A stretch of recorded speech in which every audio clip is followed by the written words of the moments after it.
ست البنات أمنا العذراء.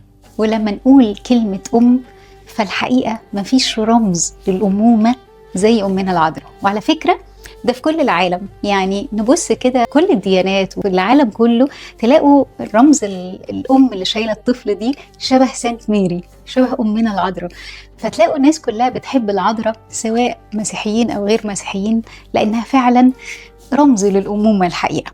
تعالوا نتكلم النهاردة عن أمنا العذراء ونشوف إزاي كل واحد محتاج للأمومة مش هيلاقي حضن أوسع من حضن أمنا العذراء. قصة جميلة تعرفنا وتفهمنا كده وتخلينا نتلامس مع أمومة العذراء هي قصة متياس الرسول.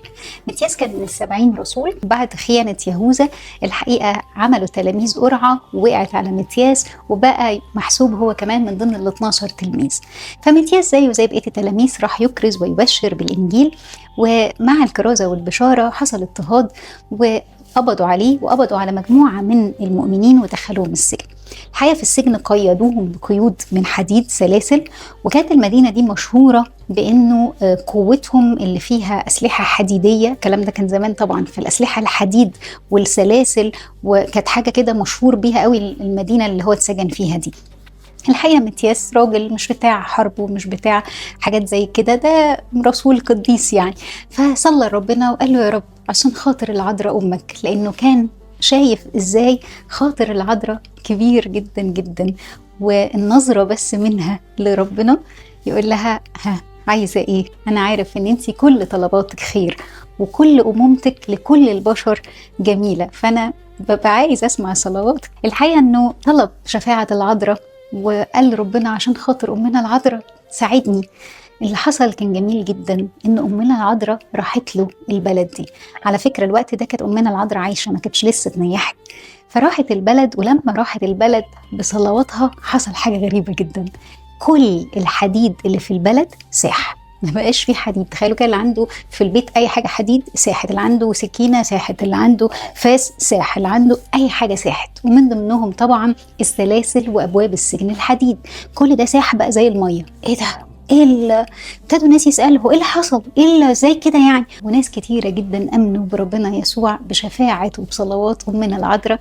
وبعد كده رجعت تاني امنا العذراء على اورشليم تكمل حياتها مع يوحنا الحبيب. الحقيقة انه القصة فوق العقل. ساعات نسأل هو الكلام ده حصل بجد؟ طب مش مكتوب في الإنجيل على فكرة، مكتوب فين يعني؟ الكلام ده الحقيقة تلاقوه في السنكسور، هتلاقوه في قصة متياس الرسول يوم نياحة متياس الرسول، وهتلاقوه كمان في باقونة بنحتفل بتذكار العذراء حلة الحديد. طيب ما احنا ايه اللي فهمنا بقى؟ ما برضو مش موجود ليه في الإنجيل؟ حقيقة حاجات كتيرة جدا مش مكتوبة في الإنجيل لأنها ملحقتش. لكن تعالوا نشوف كده نفس صلوات العذراء هي اللي زمان حولت حاجة لحاجة برضه.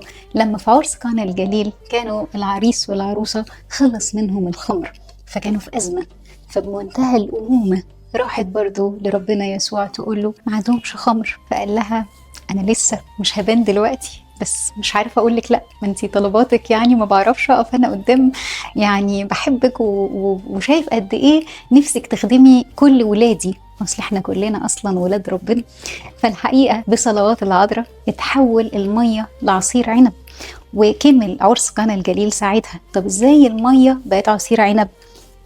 بصلوات العذراء وقدره ربنا. هكذا ازاي الحديد يبقى سايل؟ بصلوات العذراء وقدره ربنا. طب احنا كلنا النهارده الحقيقه العذراء امي وامكم وامنا كلنا.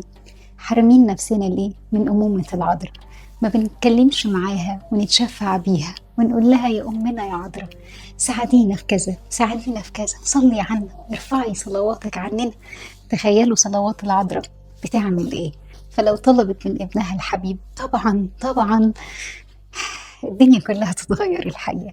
فاللي فيكم حاسس انه فاقد الأم أو نفسه يحط راسه كده في حضن أم حنينة مليانة عطف مليانة حنية، صلواتها الحقيقة قدام ربنا مسموعة دايما، يروح ويحكي مع العذراء ويتكلم معاها ويبص للأيقونة بتاعتها ويتعلم منها ومن فضايلها، ونشوفها كلنا على خير لما نطلع السما فوق. أصلها جلست الملكة عن يمين الملك. عارفين ليه؟ لأنها ست البنات.